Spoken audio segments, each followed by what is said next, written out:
মুম্বাইয়ে নিজ বাড়িতে কিছুদিন আগে হামলার শিকার হন বলিউড অভিনেতা সাইফ আলী খান। তাকে ভর্তি করা হয় হাসপাতালে। অস্ত্রোপচার শেষে অভিনেতা নিজ বাড়িতে ফিরেছেন। তার নিরাপত্তাও বাড়ানো হয়েছে। হামলার ঘটনা নিয়ে তদন্ত এখনও চলমান। তবে জানেন কি, এর আগেও সাইফের নিরাপত্তা ঝুঁকি তৈরি হয়েছিল একটি ওয়েব সিরিজকে কেন্দ্র করে। 2021 সালের 15 জানুয়ারি মুক্তি পেয়েছিল ওয়েব সিরিজ তাণ্ডব। আলী আব্বাস জাফরের 9 পর্বের এই রাজনৈতিক থ্রিলার নিয়ে মুক্তির আগেই বিতর্ক তৈরি হয়। সুনীল গ্রোভার, ডিম্পল কাপাডিয়া, জিশান আইয়ুবের সঙ্গে সিরিজের মূল চরিত্রে ছিলেন সাইফ আলী খান। হিন্দু দেবদেবীদের বিকৃত রূপে তুলে ধরে ওই সম্প্রদায়ের ধর্মীয় ভাবাবেগে আঘাত করা হয়েছে।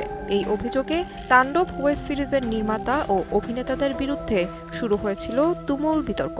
এমনকি অভিযুক্ত ব্যক্তিদের গ্রেফতারে মুম্বাইয়ে রওনা দেন উত্তরপ্রদেশ পুলিশ। মুম্বাইয়ের বিজেপি নেতা ও বিধায়ক রাম কদমের নেতৃত্বে বিক্ষোভ ও পোস্টার ছেড়াও চলে সবার তালে।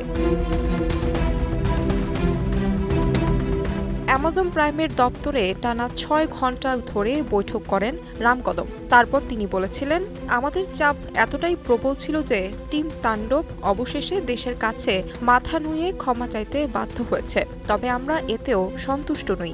যতক্ষণ না তাদের জেলে ভরা হচ্ছে ততক্ষণ আমাদের এই প্রতিবাদ থামবে না। এরপরই তাণ্ডবের নির্মাতাদের পক্ষ থেকে ক্ষমা চাওয়া হয় এবং সিরিজের প্রথম পর্ব তানাশা থেকে শিব ও নারদরূপী দুই প্রধান চরিত্রের মধ্যে সংলাপের দৃশ্য বাদ দেওয়া হয়।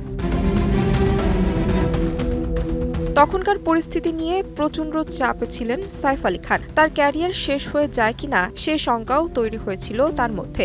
এতদিন পরেও তাণ্ডব বিতর্ক নিয়ে মুখ খোলেননি এই অভিনেতা।